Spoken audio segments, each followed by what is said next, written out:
What would you do if all you had left in the world was a single silver dollar? What if you spent it, not on food or a train ticket to somewhere warmer, but on a piece of land so worthless no one else would even bid on it? For 22-year-old Alice Mercer, orphaned and alone in the vast Wyoming territory of 1883, that wasn't a question. It was the last choice she had left. She bought a collapsed cabin on a forgotten plot, a structure the auctioneer himself called little more than a pile of kindling and regret.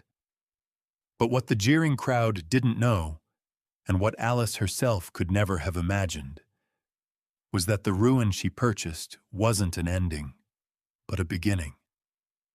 Buried within its decay was a secret left by a man long dead, a secret that would test her spirit, rewrite the map of the valley, and challenge the very meaning of inheritance.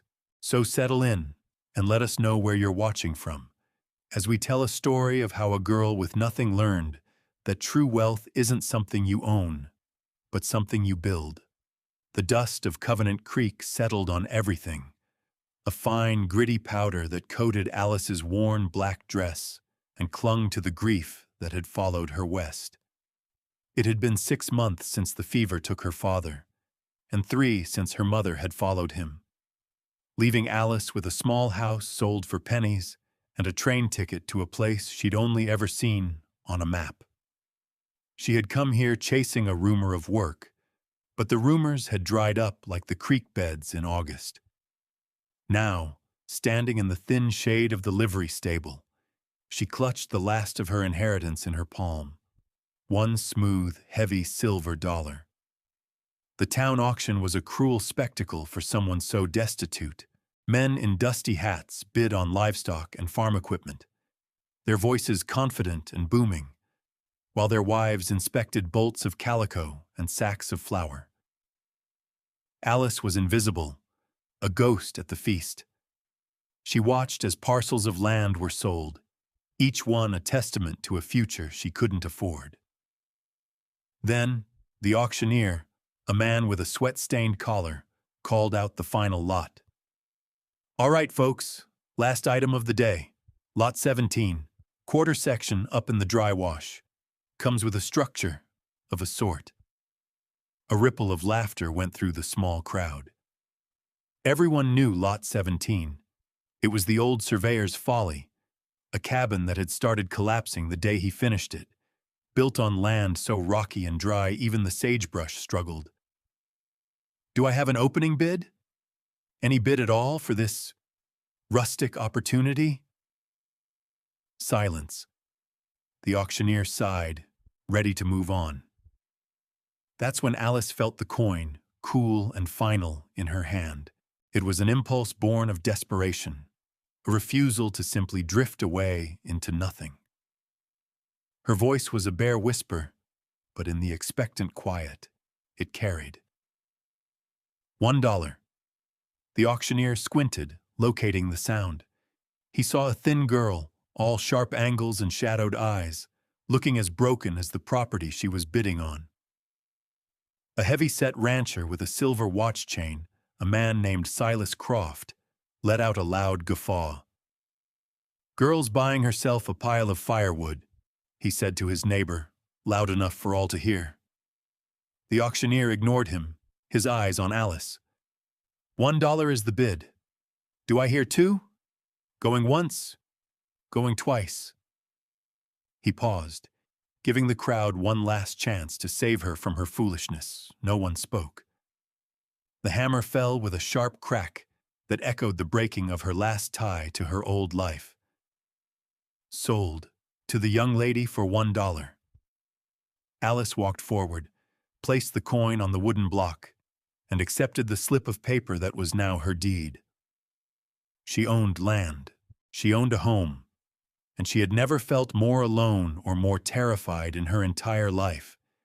She had nothing left for food, nothing for tools, nothing but a piece of paper that entitled her to a ruin.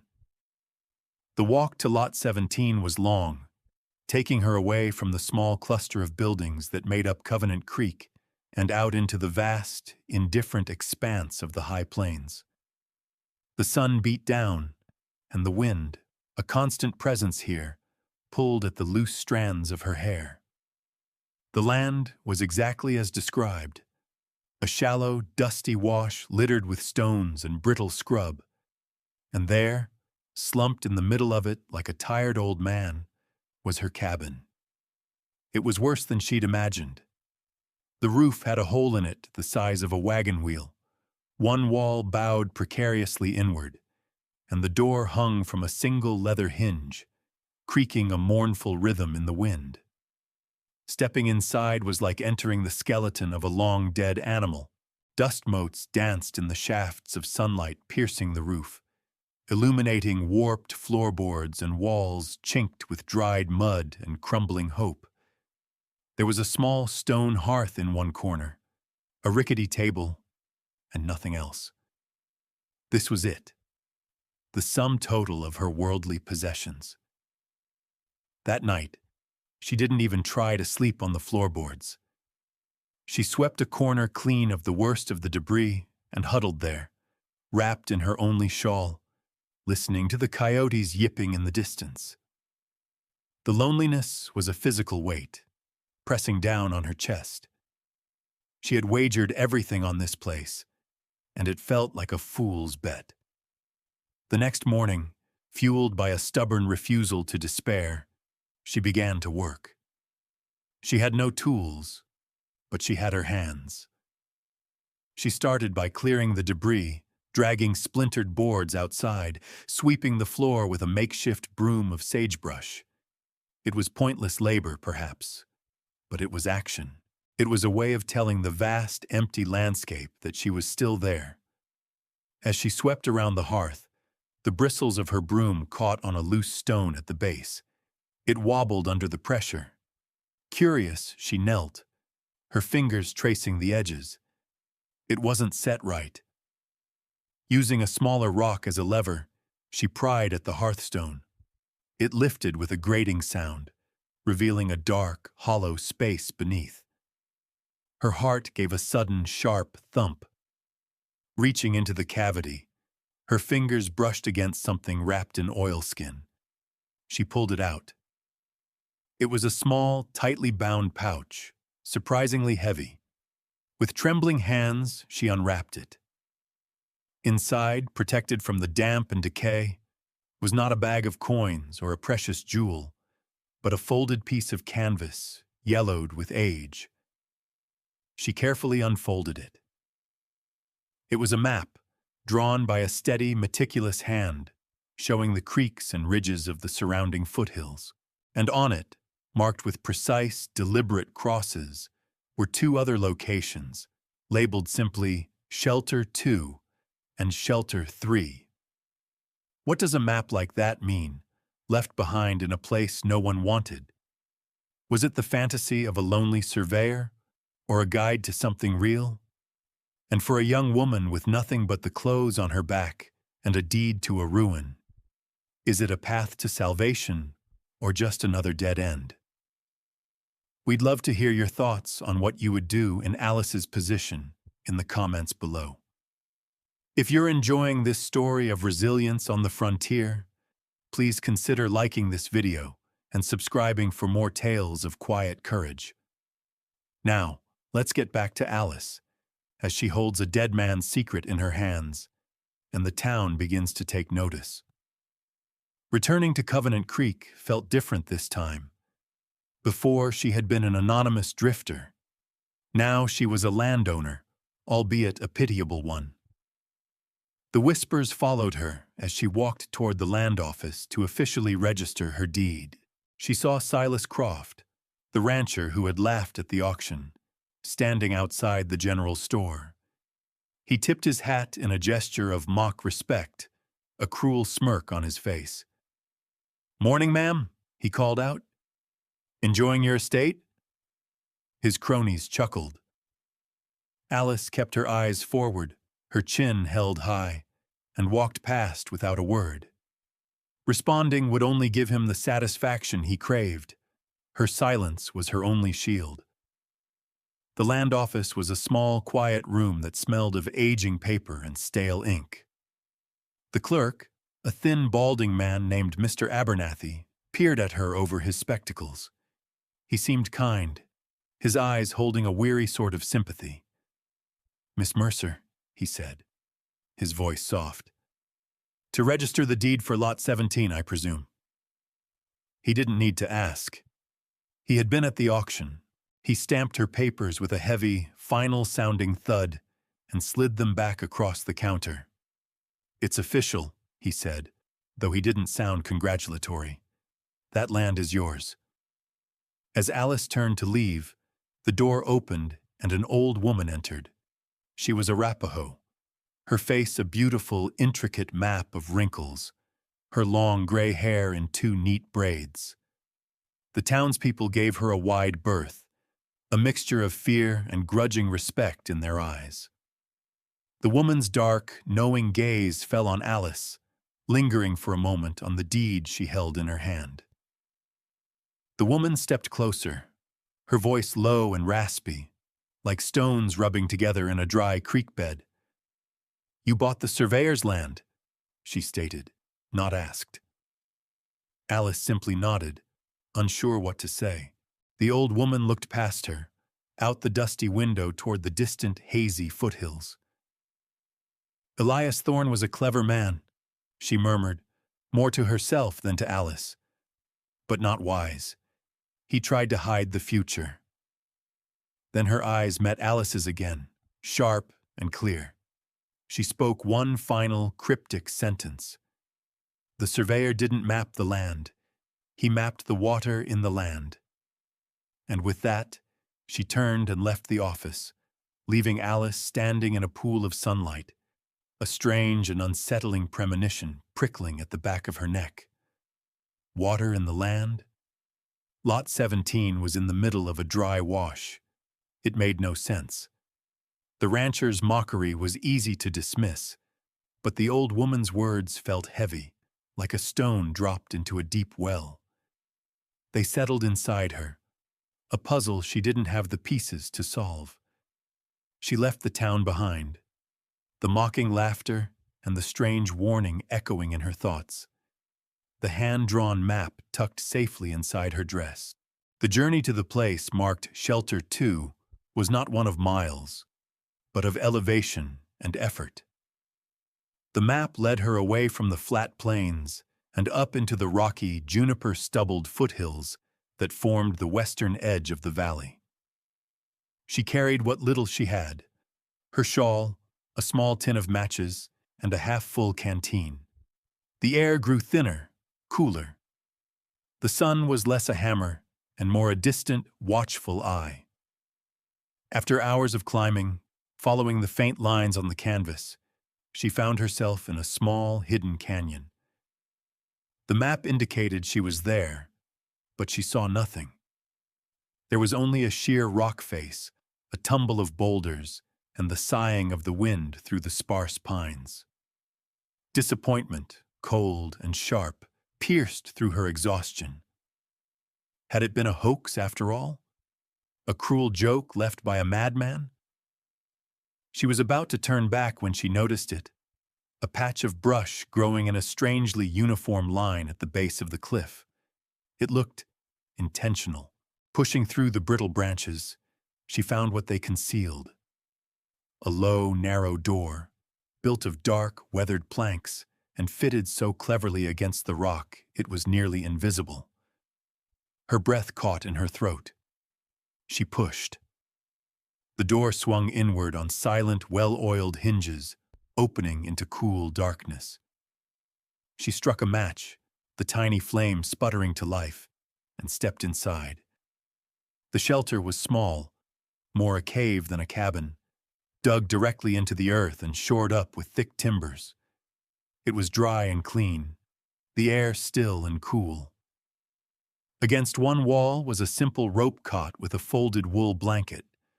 A small, pot-bellied stove stood in the corner, a neat stack of firewood beside it. But it was the opposite wall that made her gasp. Hanging from a series of wooden pegs was a complete set of tools, each one clean, sharp, and cared for.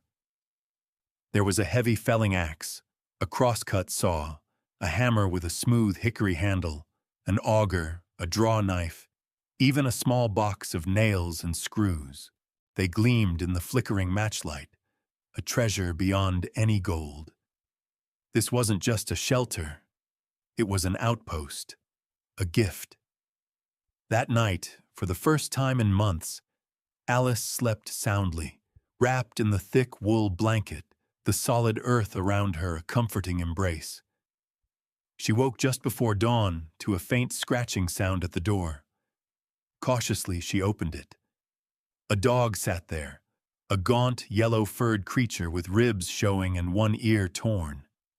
It didn't bark or growl, just watched her with intelligent, weary eyes.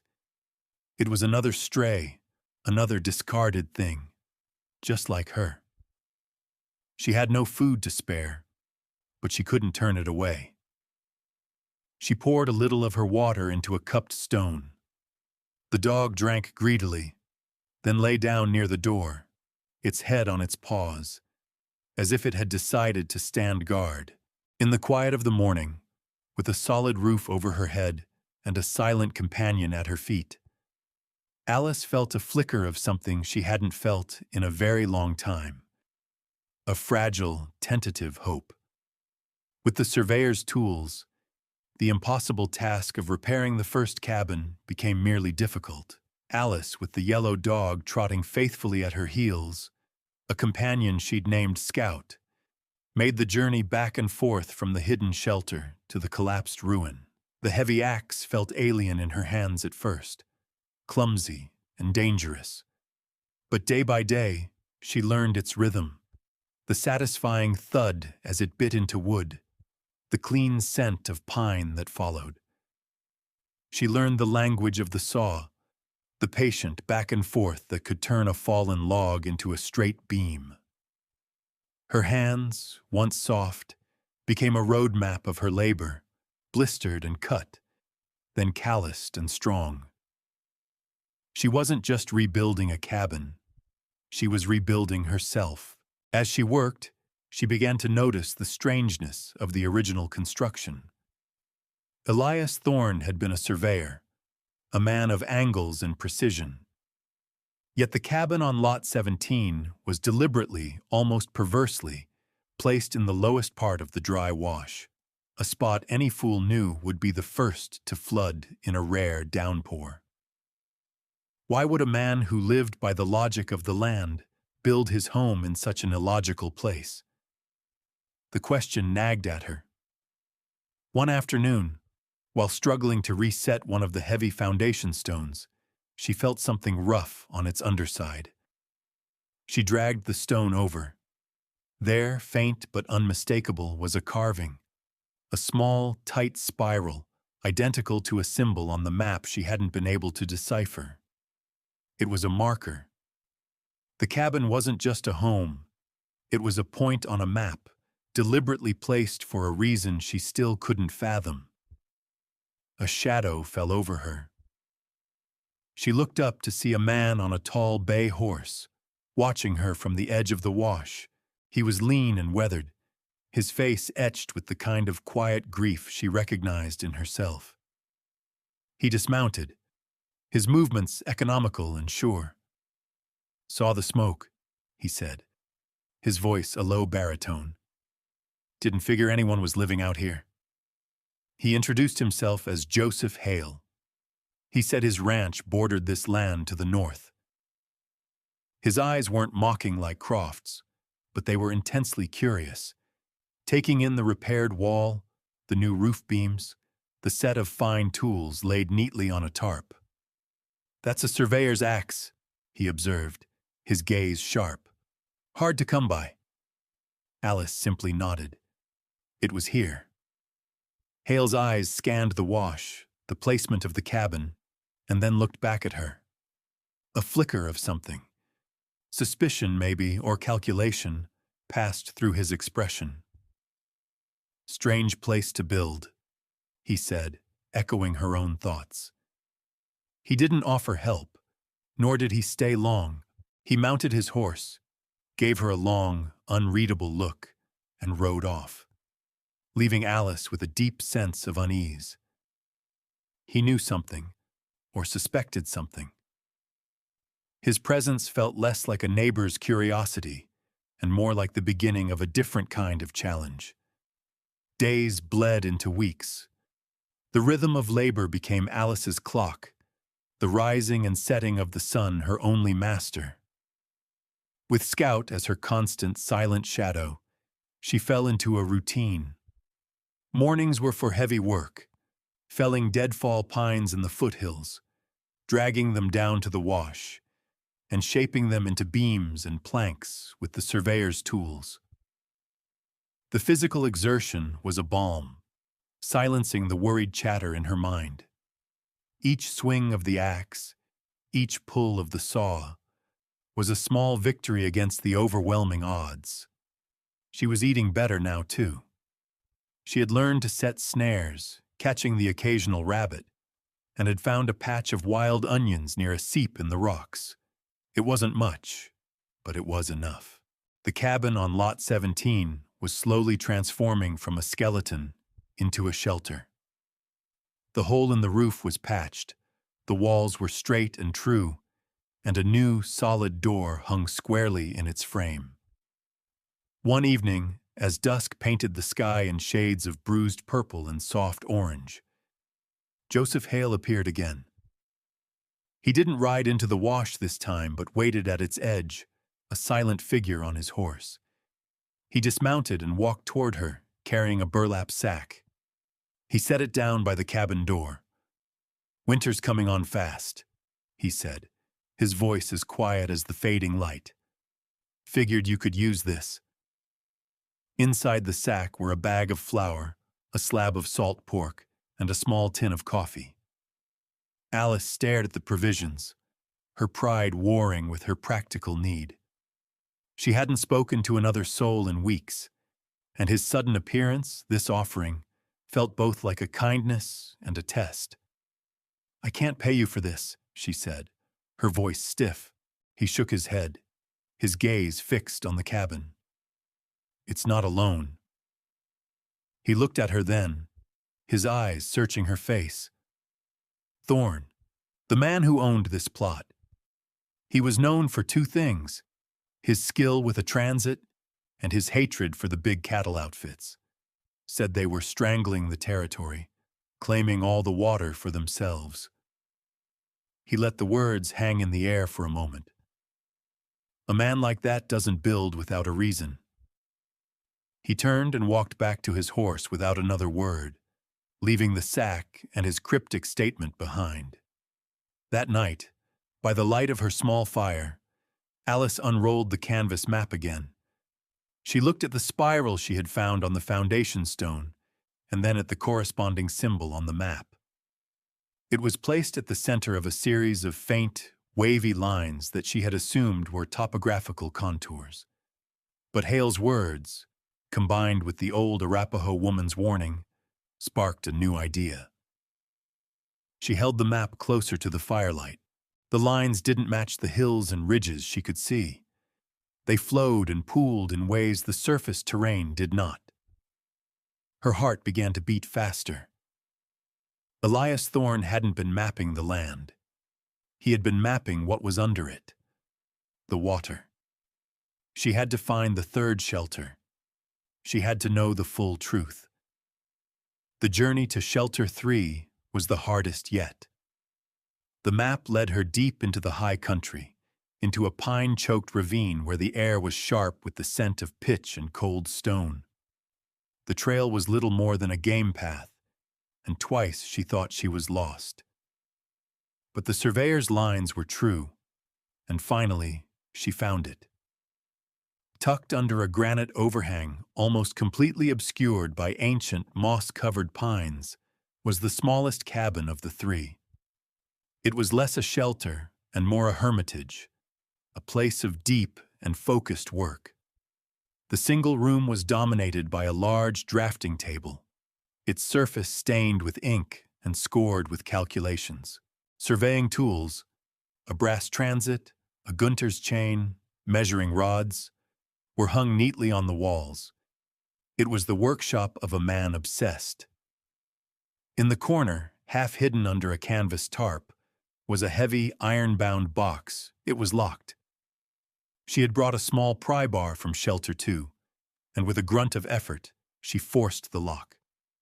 The lid creaked open. Alice braced herself, not knowing what to expect. Gold, weapons, deeds. It held none of those things.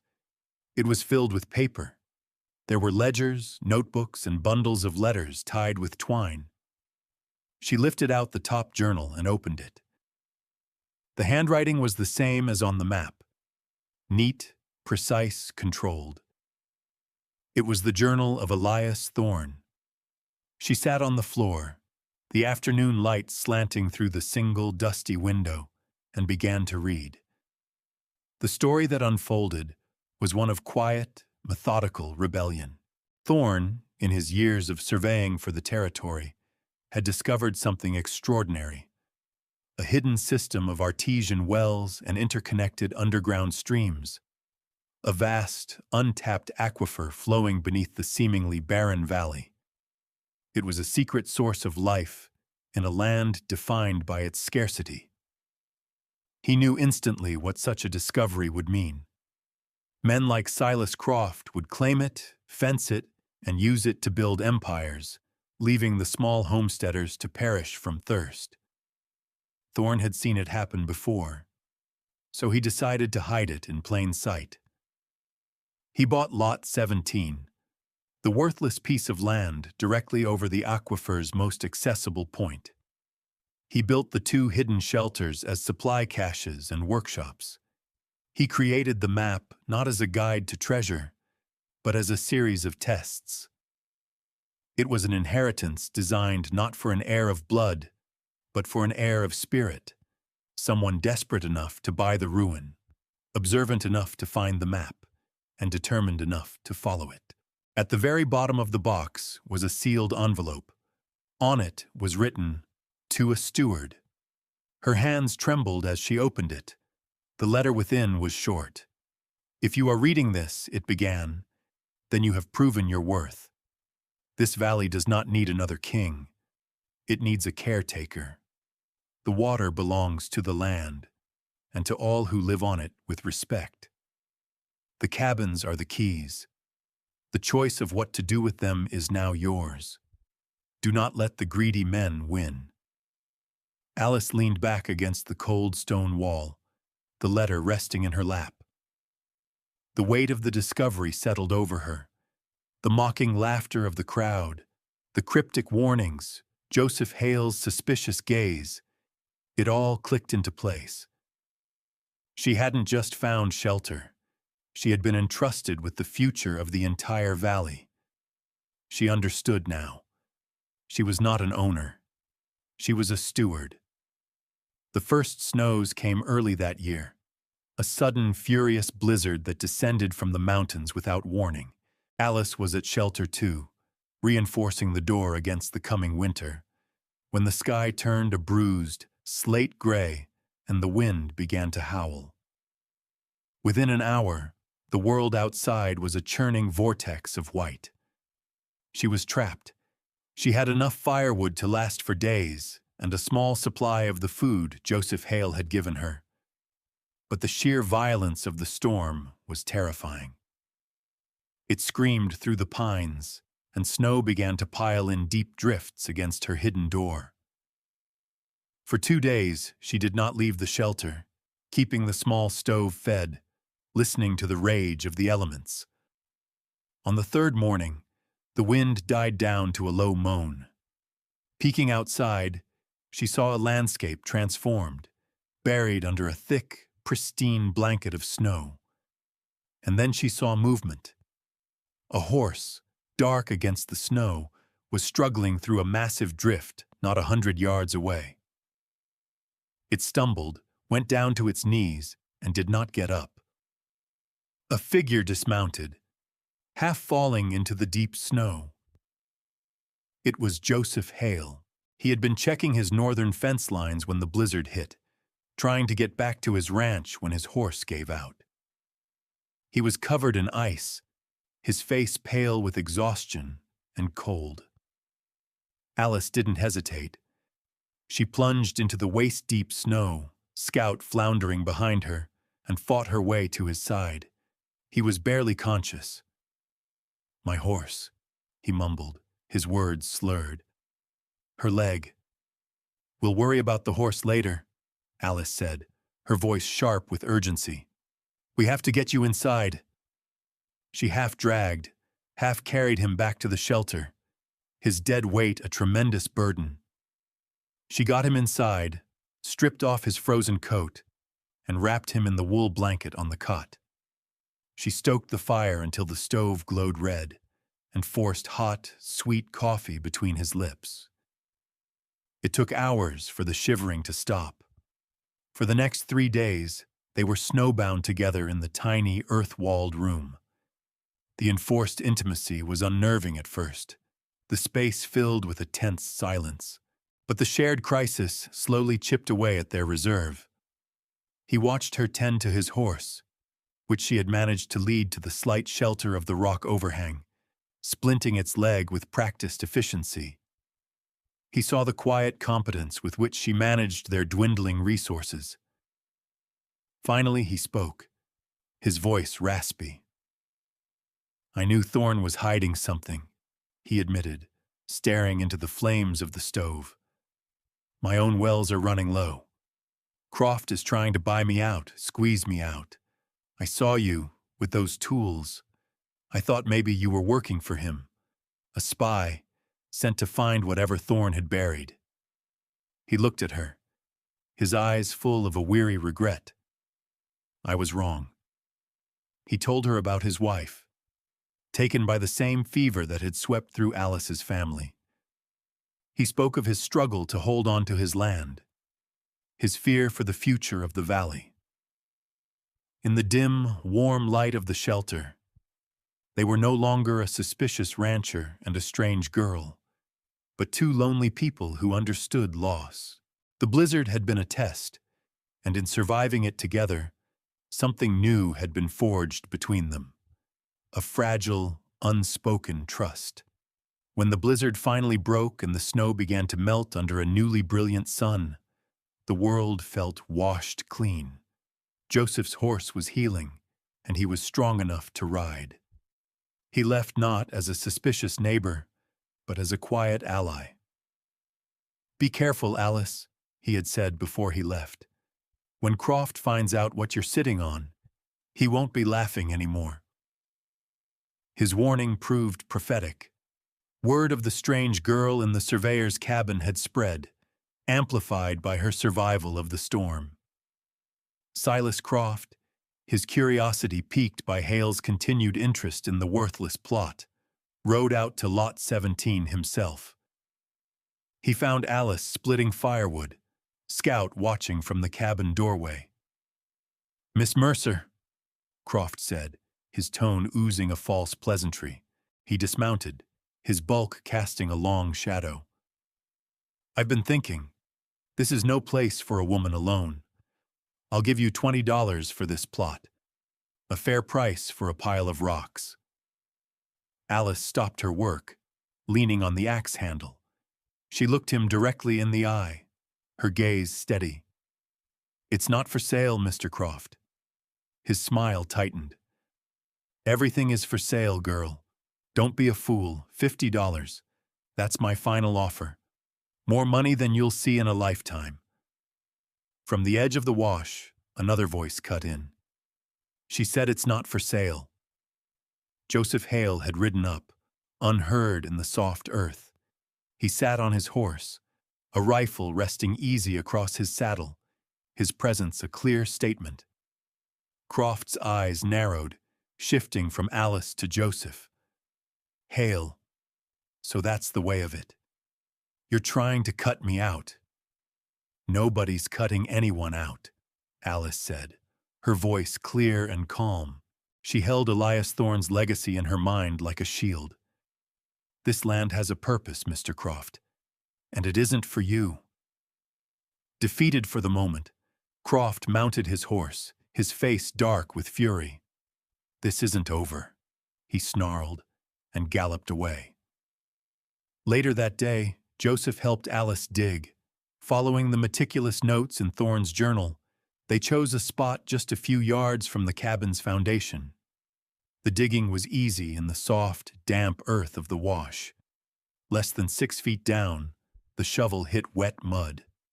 A few moments later, clear, cold water began to seep into the hole, filling it steadily. It was real, a wellspring of pure water, right where the map promised. As they stood there, marveling at the sight, a wagon crested the rise, pulled by 2 exhausted-looking mules. A family, a man and a woman with a small, feverish child, were on their way to California, their water barrels nearly empty. Alice didn't hesitate. She offered them water for themselves and their animals, freely and without question. The family's gratitude was overwhelming. When they reached Covenant Creek, they told everyone of the miracle in the dry wash, the girl with the endless well. The story changed everything. The whispers of foolishness turned to murmurs of awe. Mr. Abernathy, the land clerk, came out with an official surveyor to verify her claim. The man took one look at Thorne's maps, tested the depth and flow of the well, and shook his head in disbelief. "This is remarkable, miss," he said, his professional composure shaken. "This changes the whole valley." The townspeople finally understood. Alice Mercer hadn't bought a ruin. She had inherited a gift. The golden light of a late autumn afternoon settled over the valley, bathing the restored cabin in a warm, gentle glow. The air was crisp, carrying the scent of pine and curing hay. Alice stood by the well, its stone lining solid and complete, a testament to months of hard labor. The water within was clear and deep. Joseph was with her, leaning against the cabin wall, his presence comfortable and quiet. Scout lay at Alice's feet, his tail thumping a soft rhythm against the packed earth. In the distance, on the far side of the wash, the smoke from a new chimney rose into the sky. It was the family she had helped, the ones who had been heading for California. They had decided to stay, to build their future here, on a plot of land Alice had shown them, a place where they, too, could dig for water. They were the first of several. The news of Mercer's chain, as the town had begun to call it, had spread. It wasn't a gold rush that followed, but something quieter, more hopeful. A slow migration of families looking not for fortune, but for a foothold. Alice had honored Thorne's wish. She shared the knowledge of the map, helping new settlers find locations for their own wells, asking for nothing in return but that they use the water with care and share it in turn. She had prevented a monopoly and fostered a community. Joseph pushed himself off the wall and came to stand beside her, looking out at the growing settlement. "You've done a good thing here, Alice," he said softly. "You could have sold Thorne's maps to Croft for a fortune. You could have kept it all for yourself."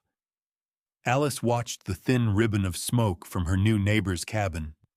She thought of the single silver dollar, the mocking crowd, the cold nights of hunger and fear. She thought of the weight of the axe in her hands, the satisfaction of a perfectly set beam, the quiet companionship of a stray dog. She had arrived with nothing and had been given everything that mattered. "What will you call this place?" Joseph asked, "now that it's becoming a town." Alice looked from the simple, sturdy cabin she had rebuilt to the life-giving well, and then to the man standing beside her. She had found more than water. She had found a home. She had found her own strength, and she had found a partner to share it with. She smiled, a small, genuine smile that reached her eyes. "Elias Thorne didn't leave me land," she said, her voice full of a quiet, certain peace. "He left me a chance for others." Thank you for joining us for this story of quiet strength and the enduring power of stewardship. We hope Alice's journey reminds us that the greatest value is often hidden in the places and people the world has written off. If you were moved by her story, please leave a like and a comment below, and be sure to subscribe for more tales of the unsung heroes of the frontier. We'll see you next time.